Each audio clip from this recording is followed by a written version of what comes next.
ഫ്രണ്ടിന്റെ മറവിൽ ഇസ്ലാമിക രാഷ്ട്രത്തിനായി പ്രവർത്തിച്ചവരിൽ ആക്രിക്കച്ചവടക്കാർ മുതൽ ഉന്നത ഉദ്യോഗസ്ഥർ വരെയുള്ള വലിയ ശൃംഖല പ്രവർത്തിച്ചിരുന്നു. ആയുധ പരിശീലന കേസിലെ പിടികിട്ടാപ്പുള്ളിയായ പോപ്പുലർ ഫ്രണ്ട് പ്രവർത്തകൻ മൊയ്തീൻകുട്ടിയുമായി ബന്ധപ്പെട്ട കൂടുതൽ വിവരങ്ങൾ പുറത്തുവന്നിരുന്നു. ഇയാൾ ആയുധ പരിശീലനം നടത്തിയിരുന്നതായി മാസ്റ്റർ ട്രെയിനർ ആയിരുന്നു എന്നാണ് NIA വൃത്തങ്ങളിൽ നിന്നും ലഭിച്ച വിവരം. കായിക യോഗ പരിശീലനങ്ങളുടെ മറവിൽ മൊയ്തീന്റെ നേതൃത്വത്തിൽ യുവാക്കളെ മാരകായുധങ്ങൾ ഉപയോഗിക്കാൻ പരിശീലിപ്പിച്ചതായും NIA പറയുന്നു. എന്നാൽ മലപ്പുറം വളാഞ്ചേരി കാട്ടിപ്പരുത്തി സ്വദേശിയായ മൊയ്തീൻകുട്ടിയെ NIA കൊച്ചി അന്താരാഷ്ട്ര വിമാനത്താവളത്തിൽ നിന്നാണ് കഴിഞ്ഞ ദിവസം അറസ്റ്റ് ചെയ്തത്. ഭാരതവും പാകിസ്ഥാനും തമ്മിൽ യുദ്ധമുണ്ടായാൽ നമ്മുടെ സൈന്യത്തിന്റെ ശ്രദ്ധ ഉത്തര ഭാരതത്തിലായിരിക്കുമെന്നും ആ തക്കം നോക്കി ആക്രമണത്തിലൂടെ ദക്ഷിണ ഭാരതം പിടിച്ചെടുക്കാൻ ഈ സംഘടന പദ്ധതിയിട്ടിരുന്നതായാണ് കണ്ടെത്തിയിരുന്നത്. ഇങ്ങനെ ഒരു ആക്രമണം നടത്തുന്നതിന് വേണ്ടിയുള്ള സ്റ്റഡി ക്ലാസുകൾ പോലും ഈ സംഘടന നടത്തിയിരുന്നതായി സാക്ഷിമൊഴികളുണ്ട് എന്ന് കോടതിയെ NIA ധരിപ്പിച്ചു.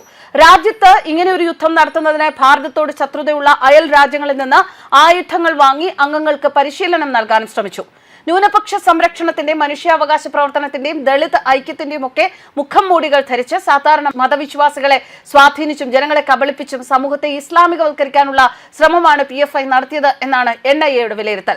ഹിന്ദുക്കൾക്കെതിരെ വിദ്വേഷം വളർത്തുന്ന പ്രചാരണം സംഘടിപ്പിച്ചു. അതിൽ വീഴുന്ന യുവാക്കളെ തീവ്രവാദികളാക്കി ആഗോള ഭീകര സംഘടനയായ ISIൽ ചേരുന്നതിന് സിറിയയിലേക്ക് പോകാൻ പ്രേരിപ്പിക്കുകയും ചെയ്തതായി തെളിയിക്കുന്ന വിവരങ്ങളും NIA കോടതിയിൽ ഹാജരാക്കിയിരുന്നു. മുഗളന്മാരുടെ ഭരണത്തിൽ കീഴിൽ ഭാരതം ഇസ്ലാമിക രാജ്യമായിരുന്നുവെന്നും അവർ പോയതിനു ശേഷം മുസ്ലിങ്ങളുടെ അവസ്ഥ പരിതാപകരമായിരുന്നു എന്നൊരു പ്രചരണം നടത്തുകയും ഹിന്ദുക്കൾക്കും മുസ്ലിങ്ങൾക്കും ഇടയിൽ ഭിന്നത സൃഷ്ടിക്കാനും PFI ശ്രമിക്കുകയും ചെയ്തു. RSS BJP നേതാക്കളുടെ ഹിറ്റ് ലിസ്റ്റ് തയ്യാറാക്കി അവരെ കൊലപ്പെടുത്താൻ ഈ സംഘടന സ്ക്വാഡുകൾക്ക് രൂപം നൽകിയിരുന്നതായും കോടതിയെ NIA അറിയിച്ചിരുന്നു. രാജ്യത്തിന്റെ വിവിധ ഭാഗങ്ങളിലുള്ള 1300-ലേറെ PFI തീവ്രവാദികൾക്കെതിരെ അന്വേഷണ ഏജൻസികൾ കേസ് എടുത്തിട്ടുണ്ട് എന്നും NIA അറിയിച്ചു.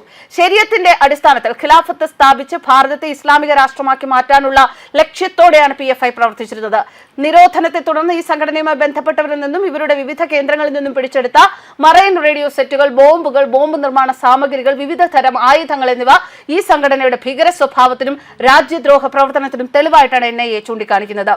ദക്ഷിണേന്ത്യൻ സംസ്ഥാനങ്ങളിൽ PFI ശക്തിയാർജിക്കാൻ കാരണം പല രാഷ്ട്രീയ പാർട്ടികളുമാണ് എന്ന വിലയിരുത്തലുകളുമുണ്ട്. മുസ്ലിം വോട്ട് ബാങ്കിനെ സ്വാധീനിക്കാൻ ഈ രാഷ്ട്രീയ പാർട്ടികളും അവരുടെ മുന്നണികളും പോപ്പുലർ ഫ്രണ്ടിനെ പിന്തുണയ്ക്കുകയും അവരുടെ അക്രമ പ്രവർത്തനങ്ങളെ ന്യായീകരിക്കുകയും ചെയ്തു. കേരളത്തിലെ തിരഞ്ഞെടുപ്പുകളിൽ മാറി മാറി വരുന്ന മുന്നണികൾ ഈ സംഘടനയെ ഒപ്പം നിർത്തുകയും ഇതിന് സൗകര്യപ്പെടുന്ന വിധത്തിൽ SDPI എന്ന പേരിൽ ഒരു രാഷ്ട്രീയ സംഘടനയ്ക്ക് രൂപം നൽകുകയും ചെയ്തു. പലയിടങ്ങളിലും ജനപ്രതിനിധികളായി PFI ഭീകരർ തെരഞ്ഞെടുക്കപ്പെടുകയും ചെയ്തിട്ടുണ്ട് എന്ന വിലയിരുത്തലുകളുമുണ്ട്. പോപ്പുലർ ഫ്രണ്ടിനെയും SDPIയെയും പോലുള്ള സംഘടനകളുടെ ആപൽക്കരവും ദേശവിരുദ്ധവുമായ മുഖം തിരിച്ചറിയുന്നതിനൊപ്പം ഇവരുമായി സഖ്യമുണ്ടാക്കുന്ന രാഷ്ട്രീയ പാർട്ടികൾ നടത്തുന്ന വർഗീയ പ്രീണനത്തിന്റെ അപകടവും ജനങ്ങൾ തിരിച്ചറിയേണ്ടതുണ്ട്.